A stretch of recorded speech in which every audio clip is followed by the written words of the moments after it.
শিশু অপহরণ করে ভিক্ষাবৃত্তির কাজে বিক্রি করা চক্রের 2 নারী সদস্যকে গ্রেফতার করেছে কুষ্টিয়ার পুরাদহ রেলওয়ে থানা পুলিশ। পরে গ্রেফতারকৃতদের স্বীকারোক্তি অনুযায়ী অপহরণ করা 3 শিশুকে ঢাকা থেকে উদ্ধার করা হয়েছে।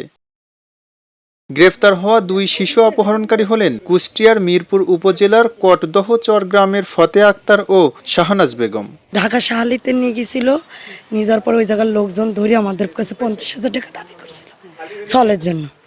তো আমরা বলেছি 50,000 টাকা আমরা গরিব মানুষ কোথায় পাবো, চাই চিনতে খাই কোথায় পাবো। তাই বলার পরে আমাদের সন্তান দেয় না, আমাদের হেরেস করেছে, বলেছে তোমরাই ছেলে ধরা। তাহলে হেরেস করে আমরা পুরাদা চলে আসি কান্নাকাটি করার পরে ওর স্বামী চোর তাক পাঠাইছিলাম, সে আমাদের আইনি তার বুক ধরা দিয়েছে, দেওয়ার পরে 2 বার হাত থেকে দৌড় মারি পালা গেছে। পালা যাওয়ার পরে 3য়বার যাই ওকে আমরা দৌড়েছি দৌড়ি। সংবাদ সম্মেলনে রেলওয়ে পুলিশ সুপার জানান, আটক 2 মহিলা শিশু অপহরণ চক্রের সদস্য।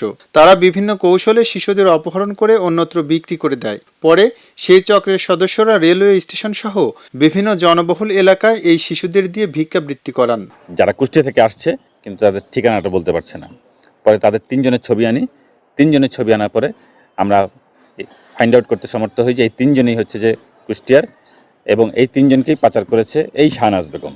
পরে শাহনাজ বেগম আমাদের কাছে স্বীকার করে যে এই 3 জনের পাচারের সাথেই সে জড়িত, এবং প্রত্যেকটা শিশুকে মাথা পিছু 20,000 টাকার বিনিময়ে আরেকজনকে কাছে বিক্রি করেছে। ওই ব্যক্তির নাম আমরা তদন্তের সাথে বলছি না, আমরা তাকে গ্রেফতার করব, এবং তাকে গ্রেফতারের জন্য আমরা বিভিন্ন জায়গায় অভিযান পরিচালনা করছি। আইনগত ব্যবস্থা হচ্ছে এই সংক্রান্তে মামলা হয়েছে, মামলার ভিত্তিতে আমরা 3 জন শিশুকে উদ্ধার করেছি এবং 2 জন আসামিকে উদ্ধার করেছি, এবং এই মামলার সাথে আরও যারা জড়িত তাদেরকে গ্রেপ্তার করা হবে। আমাদের অভিযান অব্যাহত আছে। প্রাথমিক জিজ্ঞাসাবাদে গ্রেপ্তারকৃতরা 3 শিশুকে অপহরণ করার কথা স্বীকার করেন। তাদের দেয়া তথ্যের ভিত্তিতে রবিবার দিবাগত রাতে ঢাকায় কমলাপুর রেলওয়ে স্টেশনে অভিযান চালিয়ে অপহৃত 3 শিশুকে উদ্ধার করা হয়। খবরের কাগজ, নিখাত, নির্ভীক, নিরপেক্ষ।